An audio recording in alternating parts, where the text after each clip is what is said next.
Buenos días, mi nombre es Juan Camilo y esta es mi presentación de TOK, la cual titulo La credibilidad del conocimiento con respecto a las diversas formas de conocimiento. Para realizar esta presentación tuve en cuenta la siguiente pregunta de conocimiento. ¿En qué medida el modo en el que se interpreta el conocimiento afecta su credibilidad? O sea, tomando partida de lo que son las formas de conocimiento y haciendo ciertas analogías, por ejemplo, con las matemáticas, las ciencias humanas, las ciencias naturales, etc.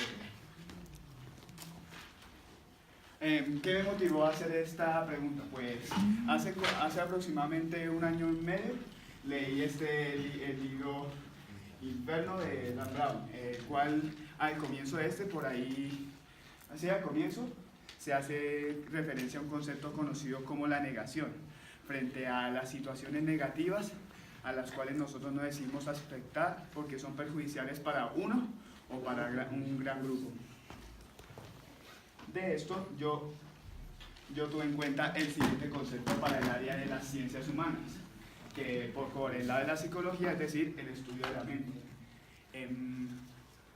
Mauricio, ¿me podrías leer qué es la negación? La negación consiste en la invalidación de una parte de información desagradable o no deseada y en vivir la propia vida como si aquella no existiera.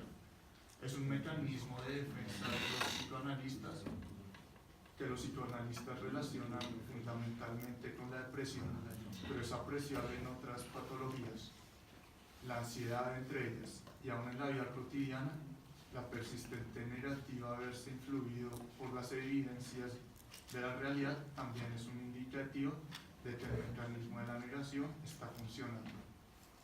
La negación en el contexto de la enfermedad no se considera efectiva, ya que el individuo deja de desarrollar un afrontamiento apropiado. Bueno, entonces como ven aquí, entonces ya ahí se desarrolla más lo que es el concepto de la negación y lo que conlleva nuestra mente y no aceptar cosas que, aunque son realidad, buscamos todo lo posible para probar que son mentira. Para eso tengo en cuenta dos formas de conocimiento. La percepción sensorial, es decir, que cuando experimentamos algún hecho, es decir, que la diferencia entre que percibimos un hecho y lo leemos, por ejemplo, en las noticias o en un periódico, en un libro, etc., distingue completamente de lo que que pasa cuando uno lo ve por sus propios ojos y por sus propias experiencias. Y la emoción, pues es obvio porque se puede relacionar con las sensaciones que nosotros tenemos frente a determinadas situaciones que nos pueden perjudicar, tal como dije anteriormente. Bueno, ahora voy a hablar en un ámbito de las matemáticas, del último teorema de Fermat y pues el cálculo integral. ¿Alguien sabe qué es el último teorema de Fermat? ¿Velázquez? Probar que x a la n más y a la n igual a la n no se cumple para ningún entero después de n igual a... No se cumple para ningún n mayor a 2. Sí, eso está bien. Entonces sí, es correcto lo que dice aquí mi compañero Velázquez, hablando del último teorema de Fermat, pero pues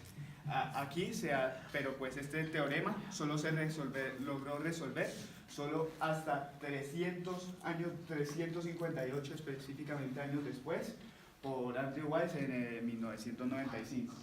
¿Cómo quiero relacionar esto con la pregunta de conocimiento? Que pues para poder resolver un teorema matemático, es decir, para crear una ecuación, resolver un problema de matemáticas aplicadas o matemáticas puras, hay que usar en parte la intuición y la razón, es decir, porque la intuición es la que nos ayuda a inferir que si pasa esto, por ejemplo, en una variable x, conllevará a esto en una variable y. La razón, porque es lo que conlleva a pensar, la razón es lo que conlleva a pensar qué teorema es más coherente, qué teorema, qué ecuación, qué etcétera, puede relacionarse más con el planteamiento que uno quiere desarrollar. Y la imaginación también porque pues, por ejemplo, en el lado de las matemáticas aplicadas, la imaginación que se puede usar para encontrar matemáticas en nuestra percepción, o sea, en lo que vemos en el día a día. Por ejemplo, desde algo tan absurdo como la construcción de sillas hasta un patrón de la naturaleza, por ejemplo, no es un patrón de la naturaleza, pero por ejemplo, encontrar la biodiversidad, por ejemplo, por el índice de biodiversidad de Simpson. O sea, que la imaginación ayuda a poder desarrollar esos planteamientos matemáticos de cosas que a primera vista no tienen ninguna relación con las matemáticas. Bueno, ahora voy a hablar desde el ámbito de las ciencias naturales, con lo de los modelos atómicos y cómo han ido cambiando a través de los años. Pues primero voy a hablar de los modelos atómicos, por ejemplo. Jacob, ¿me podrías leer el último párrafo, por favor? El experimento de Rutherford consistía en bombardear una fina lámina de oro con partículas alfa, núcleos de hielo. De ser correcto el modelo atómico de Thomson, el haz de partículas debería atravesar la lámina sin sufrir desviaciones significativas a su trayectoria. Rutherford observó que un alto porcentaje de partículas atravesaban la lámina sin sufrir una desviación apreciable, pero un cierto número de ellas era desviado significativamente, a veces bajo ángulos de difusión mayores de 90 grados. Tales desviaciones no podrían ocurrir si el modelo de Thomson fuese correcto. Bueno, aquí también cabe recalcar que no me di cuenta que las tres mismas áreas de conocimiento se usan tanto para las ciencias naturales como física, química y biología, como para las matemáticas, porque pues la mayoría de modelos que se crean, como por ejemplo parten de la intuición, es decir, cuando se refiere cuando el experimento de Thomson, Thomson hace uso de la intuición para decir qué debería pasar si el de Rutherford debía usar la intuición para ver qué debería pasar para demostrar que el modelo de Thomson sea correcto, o sea, el modelo de pasé con paso, no me acuerdo. Y entonces, ¿qué se refiere? Pero cuando se hizo el experimento, se hizo uso de la razón para llegar a cómo sería el nuevo modelo atómico, teniendo en cuenta lo que en realidad pasó con la desviación de los rayos alfa. Y también se usa uso de la imaginación porque no tenemos la capacidad aún de poder ver un átomo por medio de un microscopio, algún elemento tecnológico. Entonces también se usa la imaginación se puede decir que Thomson hace uso de la imaginación para llegar a la conclusión de que el modelo de átomos es un pastel con pasas, y otros, por ejemplo, que es el de los electrones girando alrededor del átomo, y así sucesivamente hasta llegar al modelo que conocemos ahora, que hasta ahora se puede decir que no es tan verídico como se piensa.